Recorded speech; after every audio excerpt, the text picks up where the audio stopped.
పక్షంగా నిలిచింది. 1982లో ఆవిర్భావం తర్వాత 10 సార్లు శాసనసభ ఎన్నికలు జరగగా అందులో 6 సార్లు టీడీపీ విజయం సాధించింది. అయితే ఈ గణాంకాలే ప్రజలకు టీడీపీ పైన ఒక నమ్మకాన్ని కలిగించింది.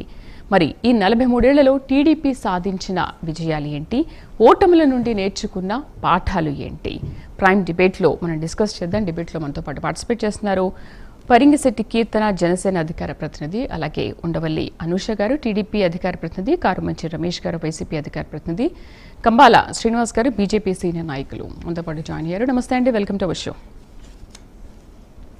అనూష గారు నమస్తే అండి. మేడం నమస్తే, మీకు ప్రైమ్ నైన్ వీక్షకులకి అదేవిధంగా తోటి ప్యానలిస్టులందరికీ నమస్కారం. ముందుగా పార్టీ 43వ ఆవిర్భావ దినోత్సవ శుభాకాంక్షలు అండి మీకు అనూష గారు. థ్యాంక్ యూ సో మచ్ అండి.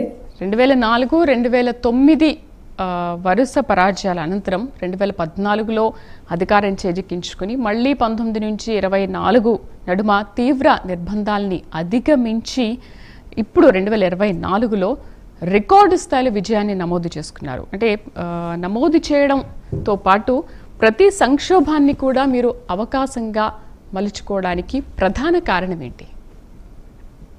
మేడం, తెలుగుదేశం పార్టీ పుట్టుకే తెలుగువారి ఆత్మగౌరవానికి నినాదిగా పుట్టింది. ఈరోజు తెలుగువారి ఆత్మగౌరవ విప్లవానికి 43 ఏళ్ళు అంటే కేవలం తెలుగుదేశం పార్టీ ఆవిర్భావ దినోత్సవం కాదండి. ఏదైతే కాంగ్రెస్ పంచన దశాబ్దాల పాటు తెలుగువారికి గౌరవం లేకపోతుంటే, తెలుగువారిని గుర్తించలేకపోతుంటే, మనల్ని మద్రాసీలు అని పిలుస్తుంటే, ఒక తెలుగువాడి విజయకేతనం ఎగరేస్తే అది దేశమంతటా చర్చ అయ్యి కేవలం 9 నెలల్లోనే పార్టీ అధికారానికి వచ్చి ఈ తెలుగువాడి సత్తా అని చెప్పి యావత్ భారతదేశానికి తెలియజేసి ఇది తెలుగువాడంటే, తెలుగువాడి ఆత్మగౌరవం కోసం పోరాడే విధానం అంటే అని చెప్పి యావత్ భారతదేశానికి చెప్పిన పార్టీ ఘనత తెలుగుదేశం పార్టీదండి.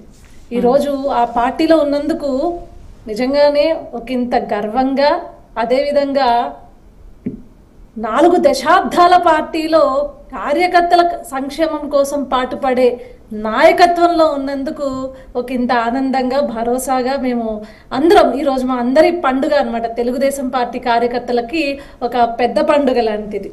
సో ఈరోజు వైఫల్యాలు వచ్చినా లేకపోతే విజయాలు వచ్చినా అటు కుంగిపోకుండా, ఇటు మాదే విజయం అని చెప్పేసి అధికార దర్పానికి పోకుండా, నాయకత్వం రాష్ట్ర అభివృద్ధి కోసం ముందడిగేస్తే దాని వెనక కార్యకర్తలు కూడా మా నినాదం రాష్ట్ర అభివృద్ధి, ఎక్కడ తెలుగు వారున్నా జయకేతనం ఎగరవేయాలి, వాళ్ళ విజయాలు యావత్ ప్రపంచమంతా వినేలా చేయాలి, అదేవిధంగా తెలుగు రాష్ట్రాలు మొత్తం భారతదేశంలోనే తెలుగు రాష్ట్రాలని చూసే విధంగా తెలుగు రాష్ట్రాలు ఉండాలి అని చెప్పి కోరుకునే పార్టీ తెలుగుదేశం పార్టీ. దానికి పర్యవసానంగానే మనం చూసుకున్నట్లయితే చంద్రబాబు నాయుడు గారు ఏదైతే హైటెక్ సిటీ అని నిర్మించి ఈరోజు ప్రపంచం మొత్తం హైదరాబాద్ సిటీ గురించి మాట్లాడుకునే పరిస్థితికి వచ్చింది అంటే తెలుగుదేశం పార్టీకి అభివృద్ధి ఏ రకమైన అంటే తెలుగు వారిని ఏ స్థాయిలో అగ్రస్థాయిలో నిలబట్టాలి అనే ఆలోచనతోటే ముందుకెళ్ళింది. అదేవిధంగా మా మహనీయుడండి నందమూరి తారక రామారావు గారు.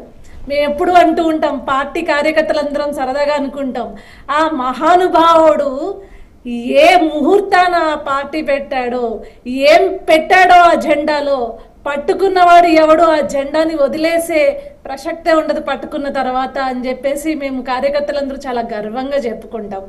ఎందుకు ఆ జెండాని వదలలేము అంటే ఈరోజు కార్యకర్తే అధినేత అని చెప్పేసి తెలుగుదేశం పార్టీ ఒక ప్రోగ్రామ్ ని ప్రకటించిందండి.